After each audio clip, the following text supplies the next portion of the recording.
Power of আর্টে মানে আমার মতো ইন্ট্রোভার্ট মানুষের জন্য আর্ট ইজ নেসেসারি। মানে আমি যদি সৃষ্টি করতে না পারি আমার মনে হয় আমি পাগল হয়ে যাবো। আমি মানুষের জন্য কাজ করি, কিন্তু মানুষের সাথে খুব গল্প করা অথবা মানুষের সাথে শেয়ার করা সেইটা আমার খুব কম। হ্যাঁ, মানহীন কাজ হচ্ছে। বারবার বলতে চাই যে এইটার না ব্যালেন্স হওয়াটা জরুরি। যে যেমন খুব ভালো কাজ হচ্ছে সেটার সংখ্যাটা আরেকটু বাড়লে খুব ভালো হয়।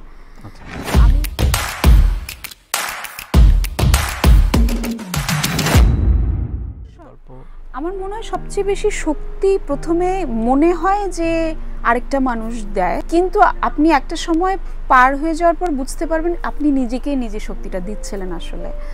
অ্যান্ড স্পেশালি আমার মনে হয় আমি বাকিদের কথা জানি না, স্পেশালি আমার মনে হয় আমার মতো যারা রয়েছেন একটু ইন্ট্রোভার্ট অথবা খুব বেশি প্রকাশ করতে পারেন না, দিন শেষে আমরা আমাদের নিজেদেরকেই মোটিভেট করি। অবশ্যই সেক্ষেত্রে একটি গান, একটি কবিতাও কিন্তু আমাদেরকে মোটিভেট করে যখন আমরা একটা ভাঙনের ভিতর দিয়ে যাচ্ছি অথবা যে কোনো ধরনের ইমোশনাল টার্বুলেন্সের ভিতর দিয়ে যাচ্ছি। আমাকে অন্তত ইভেন আমাকে একটা পেইন্টিংও ইন্সপায়ার করে, আমাকে একটি লাইনও ইন্সপায়ার করে, কারণ যেহেতু আমার আশেপাশে সবসময় খুব বেশি মানুষ থাকে না। সো আমার জন্য এই কারণে আমি সবসময় বলি যে আমি মানে পাওয়ার অফ আর্টে মানে আমার মতো ইন্ট্রোভার্ট মানুষের জন্য আর্ট ইজ নেসেসারি। মানে আমি যদি সৃষ্টি করতে না পারি আমার মনে হয় আমি পাগল হয়ে যাব, মানে একেবারে ক্র্যাক হয়ে যাব। কারণ আমার যেহেতু খুব বেশি মানুষের সাথে, আমি মানুষের জন্য কাজ করি, কিন্তু মানুষের সাথে খুব গল্প করা অথবা মানুষের সাথে শেয়ার করা সেইটা আমার খুব কম, এটা মনে করি। এবং আমার সন্তান অবশ্যই আমার একটা লক্ষ্য, যে যার কারণে আমি বারবার উঠে দাঁড়াচ্ছি অথবা যার কারণে হেরে যাচ্ছি না। যেমন ধরেন লাইফে তো এমন অনেক সময় এসছে যে মনে হচ্ছে যে না, অভিমান হয়েছে, মনে হচ্ছে না আমি এই মিডিয়ার জন্য কেউ না, অথবা আমি এই দেশের জন্য কেউ না, অথবা আমি পরিবারের জন্য কেউ না। কিন্তু যখন সন্তানের দিকে তাকিয়েছি তখন বারবার একটা কথাই মনে হয়েছে যে না, আমি ওর জন্য ভীষণ ইম্পর্টেন্ট। সো ওইটা আমাকে সবসময় মোটিভেট করে, ওইটা একেবারে অক্সিজেনের মতো আমার।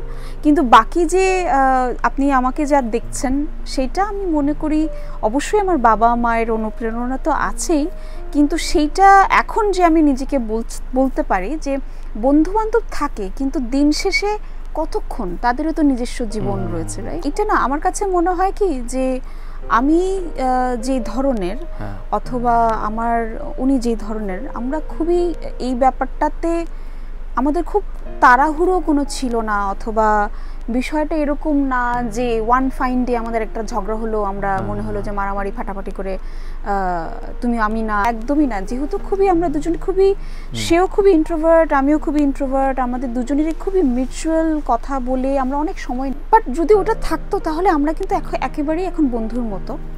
এবং আমাদের কাছে আমাদের সন্তানের কারণে আমার সন্তান, এতটুকু আমি বলতে পারি, আমার সন্তান কখনো আমাদেরকে ঝগড়া করতে দেখেনি। এবং আমাদের এই ধরনের যে এই বিষয়টা একদম আমাদের মাথায় একটা জিনিস সবসময় থাকে যে এটাতে ওর কোনো দোষ নেই, তো ওইটা আমি করতে চাই না। এবং আমি আরেকটা জিনিস মনে করি, সেটা একেবারে, এটা মেবি আমি পারিবারিক শিক্ষার কারণেই হয়েছে, সেটা একটি বাচ্চা কখনো, মানে এটা একেবারে আমার পার্সোনাল মনে হয়, একটি বাচ্চা কখনোই মানে মানে যেমন ধরেন আমার কাছে মনে হয় যে আমি যেহেতু অনেক বাচ্চাদের নিয়ে কাজ করি, এটা সেই জায়গা থেকেই বলছি, এমনি হঠাৎ করে মনে হচ্ছে না। আমি অনেক যেহেতু অটিস্টিক বাচ্চাদের নিয়ে কাজ করছি, আমি ক্যান্সার পেশেন্টদের নিয়ে কাজ করছি, ব্লাইন্ড বাচ্চাদের নিয়ে কাজ করছি, আমি দেখেছি যে মায়ের প্রয়োজনীয়তা বেশি, অবশ্যই বাবার উপস্থিতিও ভীষণ প্রয়োজন।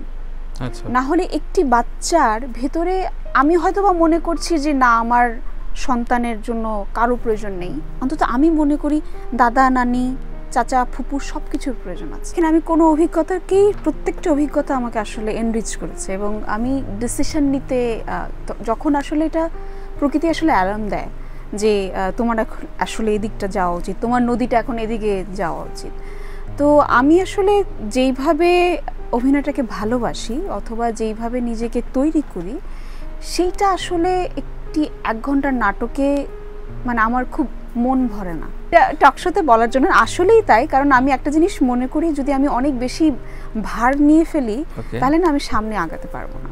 সো আমার এই বিষয়গুলোকে ছেড়ে দিতে হবে, কারণ আমার লক্ষ্যটা তো আমার মতো করে একটা খুবই সুন্দর লক্ষ্য আছে, তো সেইটার দিকে এগোতে গেলে না এত কিছু কি আগে হয়েছিল, কেন হয়েছিল। প্রথম কথা হচ্ছে আমার বাবার অনেক টাকা পয়সা ব্যাংক ব্যালেন্স নাই, আমি একেবারেই নিজের খরচে চলি এবং সেটা অনেক বছর ধরেই, সেটা আপনি খুব ভালো মতো জানেন। সো একদমই সেটা না, বাট আমার কাছে মনে হয়েছে যে প্রথম দিকে আমি খুবই ঘাবড়ে গিয়েছিলাম যে আচ্ছা আমি যে নাটক আস্তে আস্তে কমাচ্ছি, আমি কি আসলে চলতে পারবো কিনা। সত্যি কথা বলতে খুবই মানে আমি ওই কথাগুলো আসলে বলতে চাই না, কারণ এইটার পার্ট অফ মার্কেট, যেহেতু আমি নিজে ডিসিশন নিয়েছি, সো আমি বলতে পারবো না যে কেন আমি এই ধরনের টার্বুলেন্সের ভিতর দিয়ে গেছি। যেহেতু আমি নিজে ডিসিশন নিয়েছি যে না আমি নাটক করব না, যদি করি সেটা যেখানে আমার আত্মিক শান্তিটা হবে। তো সেই জায়গা থেকে আমি থিয়েটারে গিয়েছি। হ্যাঁ, মানহানির কাজ হচ্ছে। এবং আমি একটা জিনিস বারবার বলতে চাই যে এইটার না ব্যালেন্স হওয়াটা জরুরি, যে যেমন খুব ভালো কাজ হচ্ছে সেটার সংখ্যাটা আরেকটু বাড়লে খুব ভালো হয়।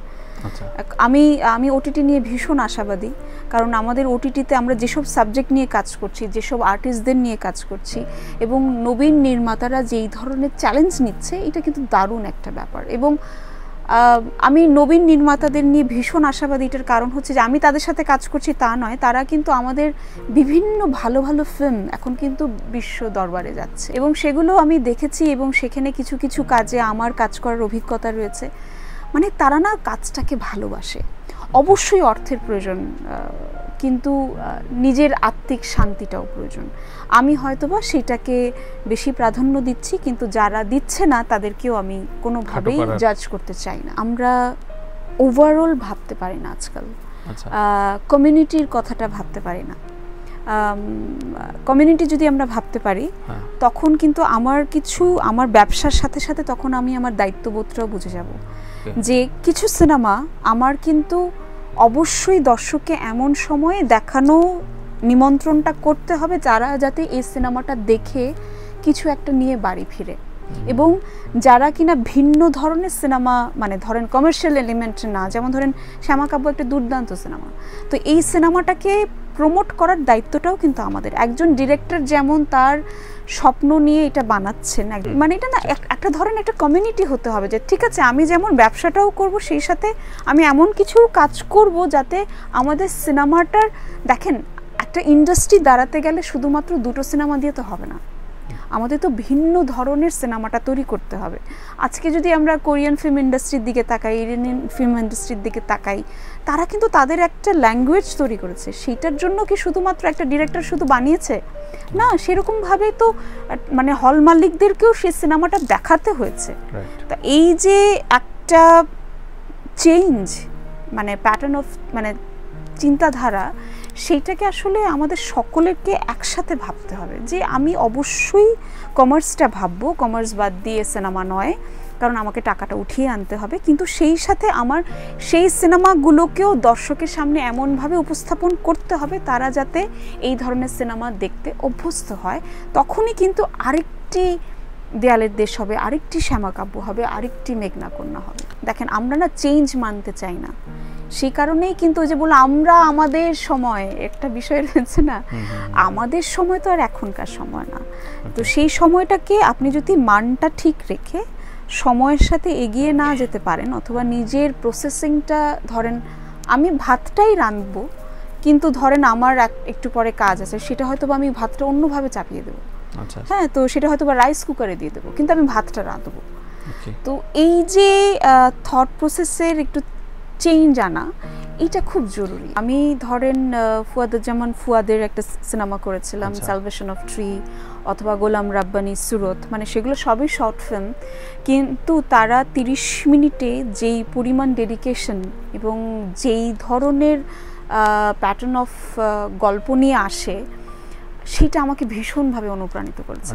এবং আমি আসলে দেখেন আমি একটা কনফিডেন্সের জায়গা পেয়েছি বলেই কিন্তু এত বড় ডিসিশন নিয়েছি যে না আমি আর দৌড়াবো না, আমি অপেক্ষা করব।